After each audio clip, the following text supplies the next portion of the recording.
जय हिंद।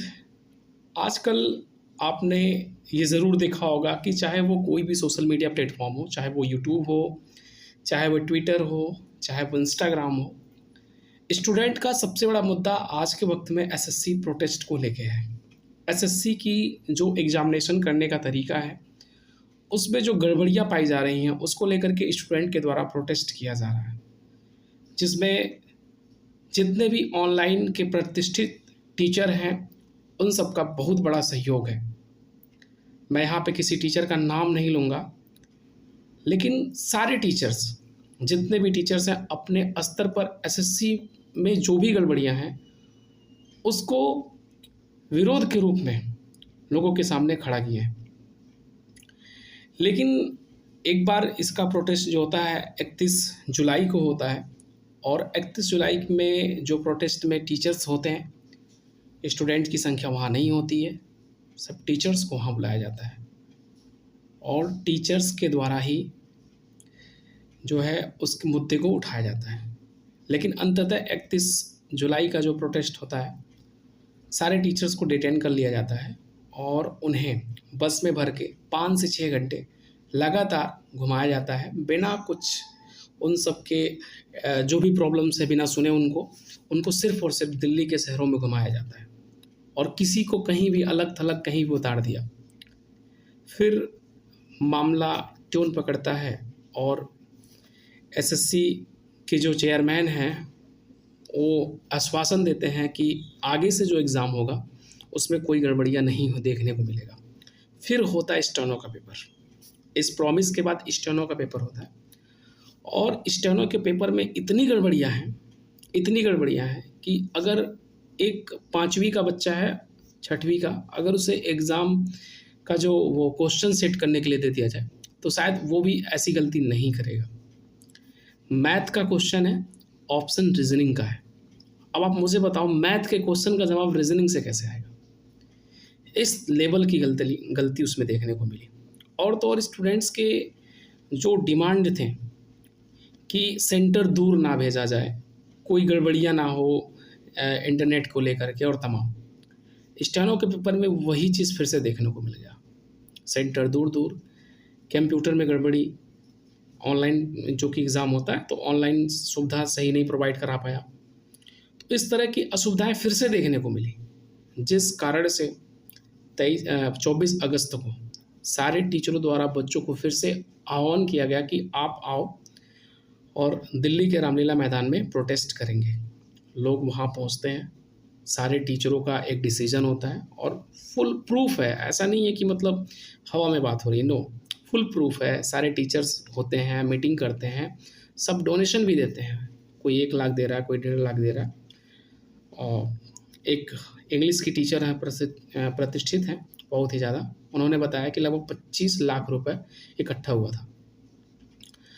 अब इतने सारे पैसा इकट्ठा हुए प्रोटेस्ट के लिए, ठीक है, अच्छी बात है, टीचर का सहयोग था, बहुत अच्छी बात है। स्टूडेंट पहुंचते हैं 24 अगस्त को और उनकी संख्या काफ़ी ज़्यादा होती है, लगभग 8 से 9 हज़ार रामलीला मैदान में। और ये परमिशन के साथ था, प्रशासन से परमिशन लिया गया था कि 10 से 5 बजे तक प्रोटेस्ट होगा। लेकिन जब 5 बजने को था, धीरे धीरे बच्चों की संख्या कम हो रही थी और पुलिस प्रशासन द्वारा ये बताया गया कि 5 बजे तक आपका प्रोटेस्ट ख़त्म होगा। लेकिन स्टूडेंट इस बात को मानने के लिए तैयार नहीं थे। टीचर इस बात को समझ पा रहे थे कि प्रशासन ने अगर 5 बजे तक का टाइमिंग दिया तो हमें 5 बजे तक रुकना चाहिए, उसके बाद हमें यहाँ खाली करना चाहिए। लेकिन स्टूडेंट जो दूर से आए थे, वो मानने को तैयार नहीं थे। तो जिन टीचरों ने अपनी जिम्मेदारी को समझा कि यार स्टूडेंट नहीं जाएगा तो हम कैसे जा सकते हैं, वो लोग वहाँ रुके। और जिन्होंने स्टूडेंट्स की जिम्मेदारी को नहीं समझा, वो अपना बचाव करते 5 बजे के बाद वहाँ से निकल लिए। फिर प्रशासन की टीम आती है, लाठीचार्ज करती है, भगदड़ मचता है, जो टीचर रुके होते हैं उनको डिटेन किया जाता है, बच्चों को रहने का जगह नहीं होता है, डिटेनिंग टीचर को छुड़ाया जाता है किसी तरीके से, जो बच्चे डिटेन होते हैं उनको छुड़ाया जाता है पूरी रात।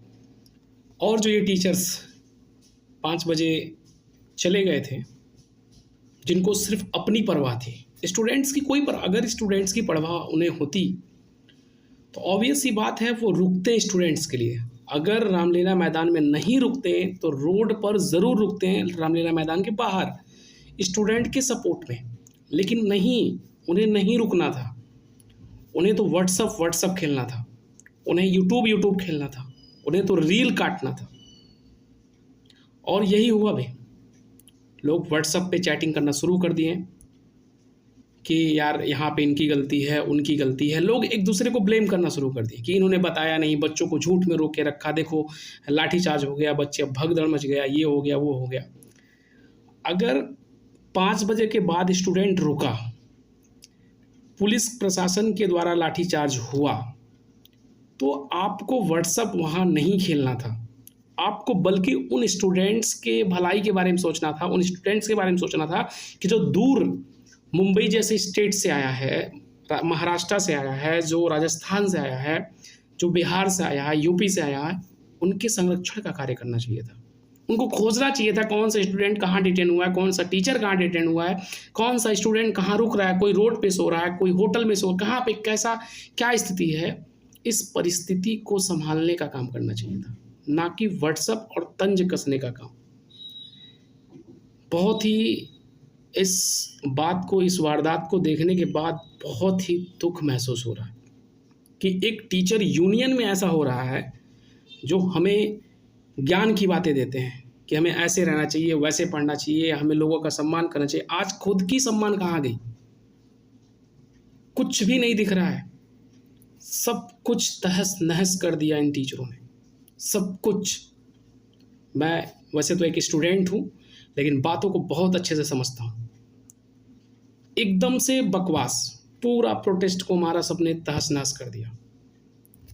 इसको फिर से स्टार्ट किया जा सकता था। अगर ऐसा कोई प्रोटेस्ट ही आज तक नहीं हुआ जिसमें पुलिस की लाठीचार्ज नहीं हुई, भगदड़ नहीं हुआ। अभी हालियत में बीपीएससी का प्रोटेस्ट चल रहा था, इसमें खान सर लीड कर रहे थे, रहमान सर लीड कर रहे थे, उसमें कितनी बार लाठीचार्ज हुई, कितना बार बच्चों को भगाया गया, लेकिन फिर भी टीचर्स की यूनियन बनी रही और बच्चों को सपोर्ट करते रहे और प्रोटेस्ट बनता रहा आगे।